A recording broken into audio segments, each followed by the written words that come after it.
नमस्कार दोस्तों, बहुत बहुत स्वागत है आप सभी का विश्व इन्फो पर। तो अभी कुछ सोर्सेस ये कह रही हैं कि अमेरिका भारत को फिर से ऑफिशियल तौर पर F-35 का ऑफर भेजने जा रहा है, जिस पर भारत के ही कई लोग कहने लगे हैं कि भारत को क्या आवश्यकता है F-35 या फिर रशिया का Su-57 खरीदने की, क्योंकि अब हम खुद का एमका बना रहे हैं और अभी भारतीय सरकार ने हाल ही में एमका को अप्रूव भी किया था, फिर भी हम F-35 की बात क्यों कर रहे हैं। तो दोस्तों, इसका जवाब खुद हमारे वायुसेना ने दिया है और ये जवाब आपको थोड़ा सुनकर कड़वा जरूर लगेगा, लेकिन इन्होंने जो भी बात कही है वो बिल्कुल 100% सही कही है। दरअसल हाल ही में CIA का एक बहुत बड़ा कॉन्फ्रेंस हुआ, जिसमें हमारे देश के अलग अलग सेक्टर से सभी लीडर्स उसमें पहुंचे थे। फिर चाहे वो हमारी सेनाओं के प्रमुख हो, थल सेना के प्रमुख हो या वायुसेना के प्रमुख हो, सभी वहां मौजूद थे।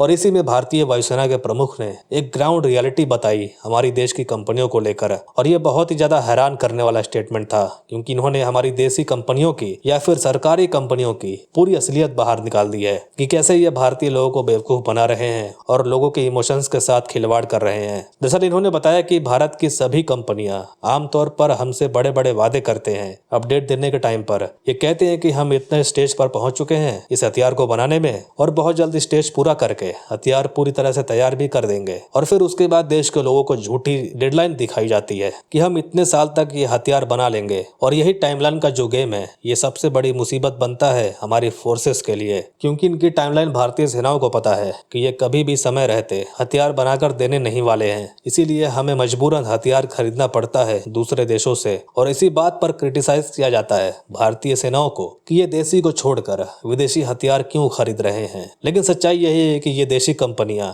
किसी काम के लायक ही नहीं है। समय पर ये फाइटर जेट के प्रोजेक्ट को पूरा नहीं कर पाती हैं, और इनकी ये गलती की वजह से हमारी सेनाएं कमजोर होती हैं। यानी कि इन्होंने साफ साफ ये बोला है कि भारतीय वायुसेना कमजोर पड़ रही है, और इसे अगर ताकतवर बनाना है तो खुद के फाइटर जेट समय पर बनाना हम सबकी जिम्मेदारी है। और यहाँ आप सोच सकते हैं कि हमारी वायुसेना कितने बड़े संकट से जूझ रही है। और अभी भी कुछ लोगों का कहना होगा कि वायुसेना को Su-57 क्यों खरीदना चाहिए या F-35 क्यों खरीदना चाहिए, क्योंकि अब एमका तो बन ही रहा है, सिर्फ कुछ ही सालों की बात है। तो इसका जवाब ये है कि आखिरी बार भारत की सरकारी कंपनियों ने कौन सा फाइटर जेट टाइम पर बना कर दिया था। एग्जाम्पल में तेजस को ही देख लेते हैं, जो 1984 में ही इसको लेकर बातचीत शुरू की गई थी, और 2001 में इसकी पहली फ्लाइंग टेस्टिंग को भी कर लिया गया था। इसके बाद कहा जा रहा था कि अब भारत को विदेशी फाइटर जेट खरीदने की जरूरत नहीं पड़ेगी, लेकिन हमारे वायुसेना को यह अंदाजा था कि हमारी कंपनियों की क्षमता क्या है, क्योंकि अभी तक तेजस फाइटर जेट बन नहीं पाया है। यही कारण है कि समय रहते हमारी वायुसेना ने रूस से सुखोई 30 MKI को परचेज कर लिया था। इसके अलावा हमने कुछ और फाइटर जेट को भी अपनी सेना के अंदर ऐड किया था।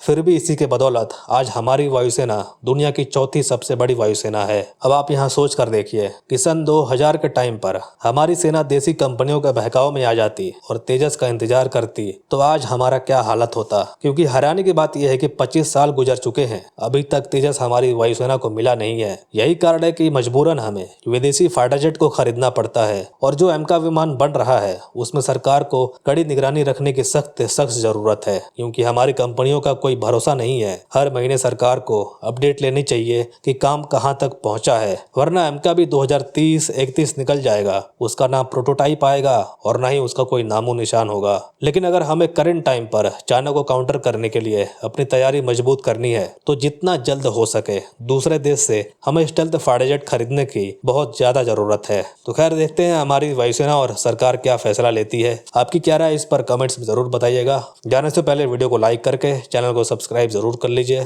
Thank you very much for listening. मिलते हैं अगली वीडियो में।